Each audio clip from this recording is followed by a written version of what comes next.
හදමුද මාත් එක්ක මුරුංගා කොළ බැදුමක්. මේක මට මතක විදියට මම අවුරුදු ගානකට කලින් කාපු කෑමක්. ඉතින් මට මේ මුරුංගා කොළ හම්බෙච්ච නිසා මම මේ බැදුම හදාගත්තා. ඉතින් හරිම ලේසි, හරිම රසයි, කල් තියාගන්න පුළුවන් බැදුමක් තමයි මේක. ඉතින් ඔයාලගේ පිටරට ඉන්න නෑදෑයොන්ට, යාළුවොන්ට, හස්බන්ඩ්ට, වයිෆ්ට හදලා යවනවා නම් අන්න කියාපු කෑමක් මේක හදලා යවන්න. ඉතින් මුරුංගා කොළ ටික මම මේ විදිහට හොදලා පැත්තකින් තියාගත්තා. ඒකටම නූඩ්ලස් ටිකක් මම ගන්නවා. නූඩ්ලස් ගොඩාක් ඕනේ නැහැ. පැකට් එකකින් භාගයක් වගේ ඇති. ඒ වගේම උඹලා කඩ හෝ හාල් මැස්සෝ ගන්න පුළුවන්. ඒ වගේම ලුණු ගෙඩි 3ක් මෙතන තියෙනවා පොඩියට කපාගෙන. මේ වගේ අතින් පොඩි කරගන්න බැද ගන්න කලින්. ඒ වගේම සුදු ලුණු තියෙනවා. සාමාන්‍ය ටිකක් කෑලි වලට කපලා ඒ වගේම කරපිංචා තියෙනවා. ඉතින් රම්පේ ඔයාලා ගාව තියෙනවා නම් රම්පෙත් ගන්න.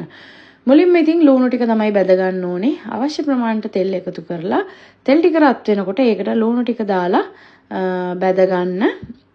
සාමාන්‍යයෙන් ලුණු බදින වෙලාවට ගින්දර අඩුවෙන් තියලා බැද ගන්න. මොකද ගින්දර ගොඩක් වැඩි වුණොත් ඉක්මනට මේ ලුණු ටික කර වෙන්න බලනවා. ඉතින් සාමාන්‍යයෙන් ලුණු බදින වෙලාවට ටිකක් ළඟ ඉන්න බලන්න.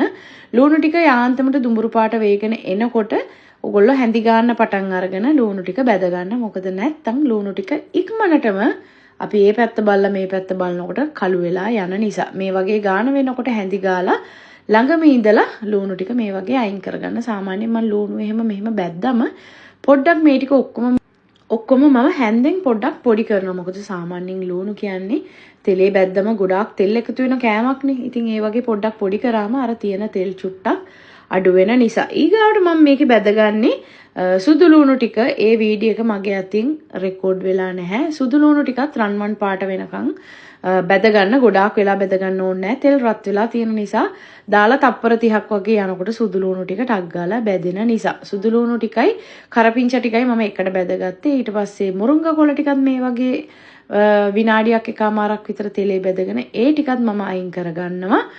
ඊගාවට මම බදගන්නේ අපේ නූඩ්ලස් ටික. නූඩ්ලස් ටිකත් තෙල් රත් වෙලා තියෙන නිසා ඉක්මනට පාට වෙනස් වෙනවා. ඉතින් මේ හැමදේම ලුණු බැද්දට පස්සේ තප්පර 30ක් විනාඩියක් වගේ තමයි බැද ගන්න ඕනි. ගොඩාක් වෙලා තියාගෙන බැද ගන්න එපා. මම මුරුංගා කොළ ටිකත් මේ වගේ පොඩ්ඩක් තෙල් බේරෙන්න පොඩ්ඩක් පොඩි කරගත්තා. නූඩ්ලස් ටිකත් ටක් ගාලා තෙලට දාලා පොඩ්ඩක් එහෙම කලවම් කරලා තෙලෙන් අයින් කරගන්න. අවසානයේට තමයි මම ඇවිල්ලා හාල් මැස්සෝ ටික බැදගත්තේ. හාල් මැස්සෝ ටිකත් එච්චර ලොකු වෙලාවක් බැද ගන්න ඕනේ නෑ. මොකද තෙල් රත් වෙලා තියෙන නිසා. ඉතින් ওই විදියට තමයි මම නූඩ්ලස් ටිකත් බැදගෙන තෙලෙන් අයින් කරගත්තේ. මේවා මතක ඇතුව ළඟටම වෙලා කරගන්න. මොකද නැත්තම් කර වුණොත් අපේ මේ බැදුම තිත්ත රසකට හැරෙන නිසා. ඉතින් හාල් මැස්සෝ ටිකත් බැදගත්තට පස්සේ අපේ බැදුම හදන්න හරිම ලේසි.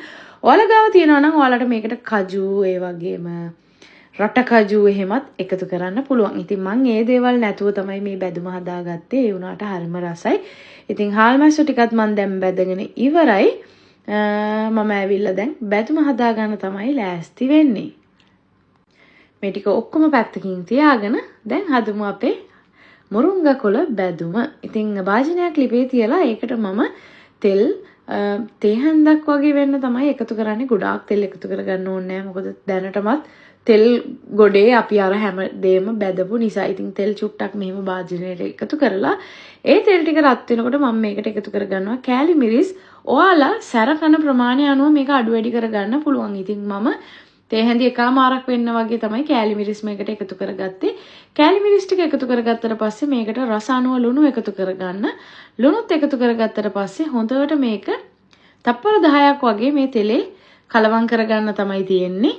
කලවම් කරගත්තට පස්සේ අපේ අර බැදලා තියෙන හැමදේම මේකට එකතු කරලා හොඳට විනාඩියක් විතර ලිපේම තියාගෙන කලවම් කරන්න තමයි තියෙන්නේ. ඉතින් එච්චරම තමයි පුදුම රස බැදුමක් මේක. ඉතින් අනිවාර්යෙන්ම මුරුංගා කොළ ඔයාලා ගාව තියෙනවා නම් මේ බැදුම try කරලා බලන්න.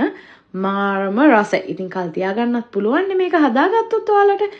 මතක ඇතුව කල් තියාගන්නකොට වීදුරු බෝතලයකට දාලා බෝතලේ හොඳට හොදලා වේලලා මේ ටික හොඳටම නියුණාට පස්සේ ඔයාලට පුළුවන් මේක කල් තියාගන්න අරන් තියන්න. ඉතින් අනිවාර්යෙන් මේ රෙසිපි එක try කරලා බලන්න. try කරලා බැලුවොත් හැමදාම වගේ රස මට කියන්න අමතක කරන්න එපා. ඉතින් වීඩියෝ එක බලපු ඔයාලට ගොඩාක් ස්තුතියි. ඉක්මනින්ම තව අලුත් ලේසි රෙසිපි එකක් අරගෙන අනිවාර්යෙන්ම ඔයාලව බලන්න එන්නම්. ඉතින් ඔයාලා හැමෝටම සුබ දවසක්. ගිහින් එන්නම්.